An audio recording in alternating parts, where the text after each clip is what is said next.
अब बात जो सीधे आपके मतलब की है, आखिर जीएसटी लागू होने से क्या सस्ता होगा और क्या महंगा।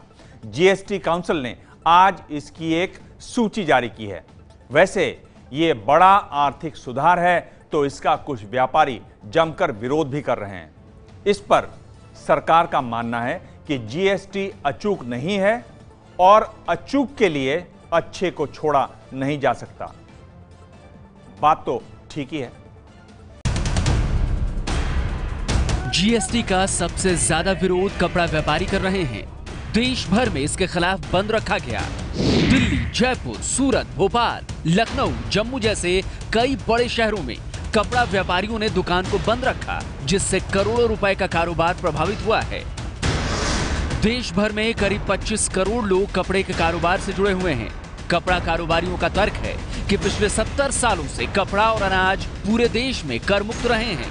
अब इस पर जीएसटी परिषद ने 5% टैक्स लगा दिया है। जबकि कपड़ा एक कुटीर उद्योग है, इससे लाखों महिलाएं और कम पढ़े लिखे लोग भी जुड़े हुए हैं जिन्हें कंप्यूटर की जानकारी नहीं है। ऐसे में ये लोग जीएसटी का हिसाब किताब नहीं रख सकते। 6-8 प्रोसेस से अलग अलग आदमियों के थ्रू जाता है, तो इसका हिसाब किताब रखना बहुत मुश्किल है, जो असंभव है। हम कोई कर देने से कोई हम नहीं ये करेंगे, कर नहीं देना हमें। जयपुर में कपड़ा बाजारों के बंद होने की वजह से करीब 100 करोड़ रुपए का कारोबार प्रभावित हुआ है। उधर दिल्ली में चांदनी चौक के व्यापारियों ने चेतावनी दी है कि अगर 18 जून को होने वाली जीएसटी काउंसिल की मीटिंग में बात बनी तो ठीक, वरना आंदोलन का रास्ता अख्तियार किया जाएगा।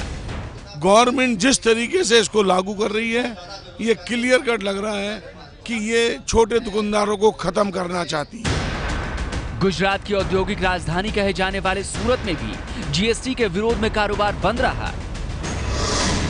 सूरत में करीब 400 कपड़ा मिले हैं, जिसमें करीब 16 लाख लोग काम करते हैं। करीब 75,000 व्यापारी कपड़े के कारोबार से जुड़े हैं। सूरत में रोजाना करीब 4 करोड़ मीटर कपड़ा बनाया जाता है। निवेदन यह है कि रिकवरी बहुत इजी कर दो, सरल कर दो।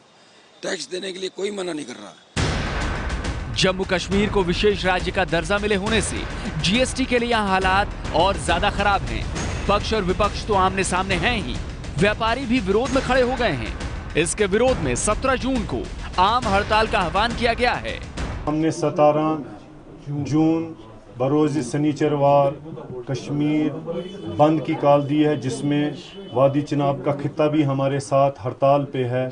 जीएसटी का भले ही विरोध हो रहा हो, लेकिन सरकार का मानना है, सरकार का कहना है कि दर्जनों टैक्स के बदले जीएसटी से जो एक टैक्स की प्रक्रिया शुरू होगी, उससे जनता को फायदा पहुंचेगा। अब क्या क्या सस्ता होगा और क्या महंगा होगा, ये आपको यहां पर बताए देते हैं। देखिए, सबसे पहले सस्ती होने वाली चीजों की लिस्ट आपके सामने खुल गई। कपड़े, जूते, चप्पल, चीनी, चाय, कॉफी, हेयर ऑयल, साबुन, दूध, दही, मीट, सब्जियां, आइसक्रीम, मोटरसाइकिल, विमान यात्रा, स्मार्टफोन, ट्रेन में स्लीपर का टिकट, चमड़े का बैग, ये ऐसी चीजें हैं जो आपके लिए सस्ती हो जाएंगी जीएसटी लागू होने के बाद। अब देखिए, यहीं पर वो लिस्ट खुलेगी जो चीजें आपके लिए महंगी हो जाएंगी जीएसटी के बाद। देखिए, महंगी होने वाली चीजों में मोबाइल बिल होगा, कार बीमा होगा, रेस्तरां में खाना होगा, सोना महंगा हो जाएगा आपके लिए, शैम्पू परफ्यूम महंगे हो जाएंगे, मेकअप के सामान के अलावा टूर पैकेज जो होते हैं तमाम वो, और इसके अलावा कई ऐसी चीजें हैं जो जीएसटी लागू होने के बाद आपके लिए महंगी हो जाएंगी।